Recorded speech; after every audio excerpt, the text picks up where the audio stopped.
Hello and welcome to this video playing Pandora's Box 13. I already played a couple of games. Let's go knight a3. He plays my own repertoire.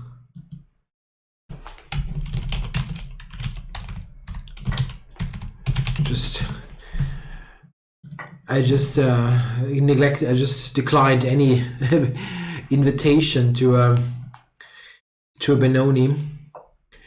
But this looks very like a very sensible option. Just develop two normal squares and claim to have a small, admittedly small advantage. Well, that looks nice. I like this position for me. e5, he does not want to play, it seems. Okay. Let's try to exert some pressure on the queen side. Maybe it's just queen to b6. It's definitely a possibility. Sometimes tricky to assess if queen b6 is a good move or not. The weaknesses, like if I take on b6, the weaknesses on b6 and b7, they look a little bit ugly, but in fact it very often is impossible to exploit them. Yeah, this is certainly a wiser option, and actually now that I look at it, it doesn't look great for me.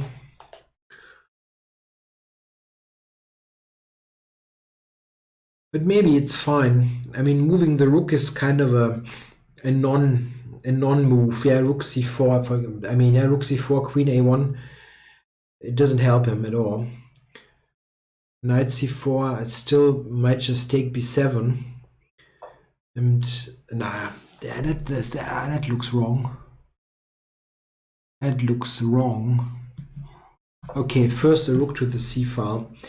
Maybe the other one, but these are the decisions which rook to take, where that you can spend time on in a tournament game, in a classical time control game, but in a blitz game just make a move that feels right.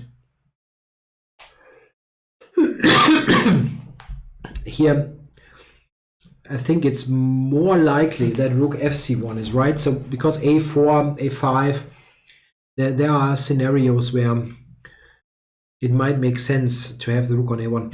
This is a bit odd. Knight d7. I mean, my idea was knight b5 anyway, and ask him about all those pawns. So let's do it. I mean, a7. All those pawns are a7. So that was not a very precise way to coin it, but yeah, how does he cover it? The knight on a5 is also a bit stranded. If I get into play pawn to b4, it might not have a single square to go to.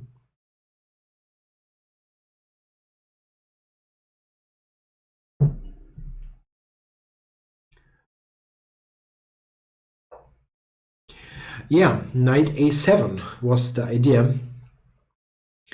Unfortunately, taking on c8 does not do anything good.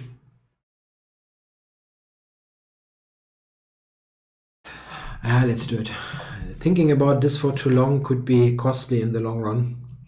I think he will take on c1, rook c1, and then the knight on a7 is a bit weird. It has very little squares, but always I have c6. Huh, interesting. Now that looks like that could be a good move. It is a good move. Okay.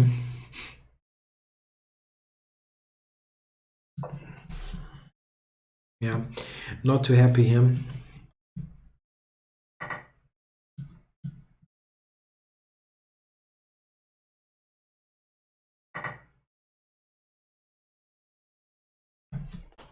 I'm threatening. Yeah, he does not really do much about it, about my idea, but maybe there was not much that was possible in the first place.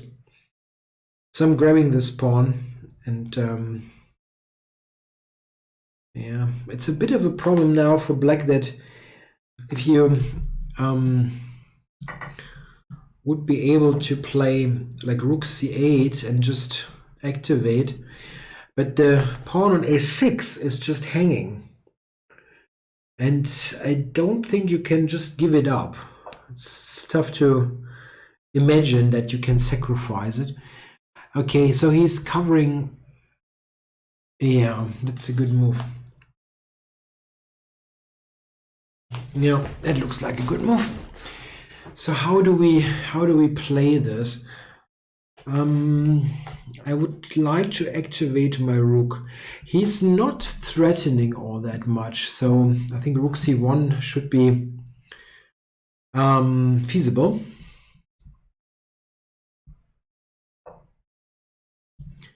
So let's step out of checks so that potentially I can move the rook away from the back rank. Yeah, like rook c7 moves like that could be a point. Or here actually bishop h4. Is that a move?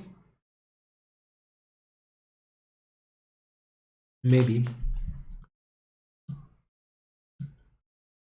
If I play rook c3, where is the queen going? Queen c1. Don't like that. This is annoying. The rook does not have all that many good squares.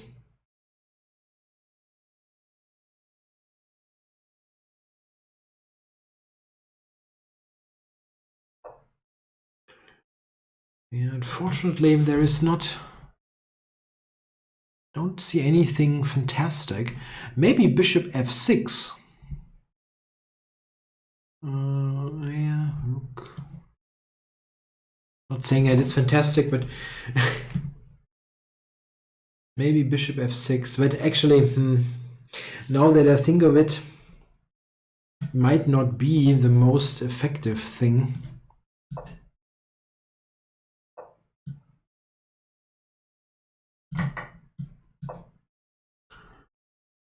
Attacking e5.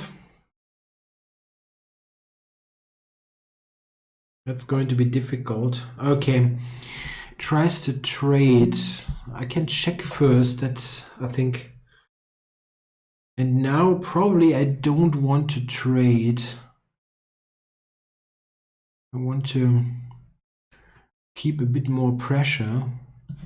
But I have 10 seconds. This is a bit of a problem. Maybe you can go queen d2 just like that. Wow. Check here. Didn't see that.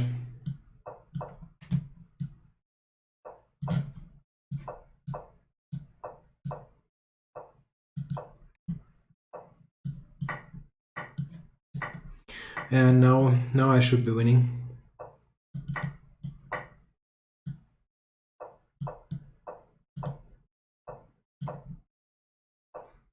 Yeah, even with my technical abilities, that should be doable.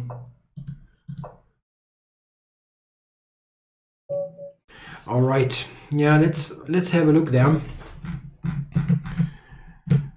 I am not so happy here. Yeah, I think here, like here, I should be a bit better here. Now after queen b4, b6. Now I should have a pretty sizable advantage, but I did not play it correctly. So rook fc1. Okay, the engine gives rook ac1 or bishop e2. Bishop e2 is a very good move that I did not consider. This looked fine on that diagonal, but here it makes a lot of sense, covering here, and I can go to a6. And this is a key idea. If I get the bishop to a6, then I will basically be sure to control the c-file. And this is obviously quite important here. So that is a strong move that I did not pay attention to. So I went here, he played knight d7, and now I should improve, probably. Because that knight b5, a7, that is not giving me enough. The engine prefers this and gives it a win. It's a position that I thought of course. But Yeah, here probably something like rook d7 is such an enormous threat. And I'm threatening indeed knight takes e7, that is true.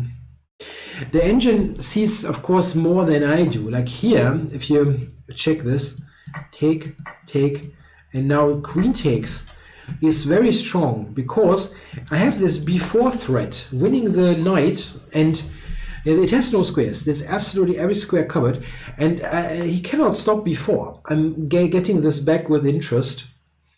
So this is very, very strong, in fact. Very strong. It seems like I made a blunder somewhere. Where was the blunder? I completely understand that I made mistakes, but I'm not quite sure where the blunder is. Okay, so I went knight b5, and now after a6, yeah, I went to this this journey. But that it is better for white. I mean, it's tough to totally spoil it, but this is not really, yeah, it's just a pawn. It's not a huge crush or anything. e5, take, queen d3, rook c1. That looks very normal. And I'm happy up to this point. And now rook c6 is given by the comp, simply trying to pick up the second pawn. I thought about it, but I didn't feel greediness. Greed is a good choice here. But probably it works. Okay, but this keeps a lot of an advantage, a lot of the advantage. So rook a8 is better, but okay, as a human move, yeah, with little time. And I still wonder where the blunder exactly is. Queen b3. Best move was b4, yeah.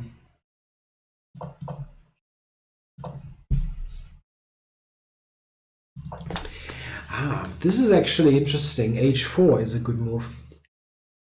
He has the idea to take on g3 and then activate with queen d2. And activate is a, yeah, that's oh,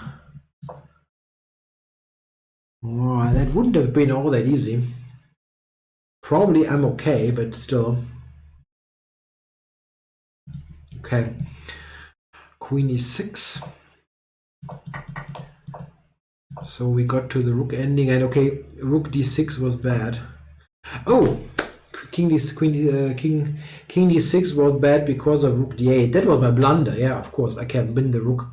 No, I was just like pre-moving basically. Yeah, I knew that I play h4 here, and I mean it's probably a technical win in any case, but I failed to like put it away immediately. An interesting point here is really knight d5 instead of knight b5. That's something that I should point out. That this is very strong. In fact, sometimes with ideas that b4 will trap the knight on the edge of the board. Okay guys, thanks for watching.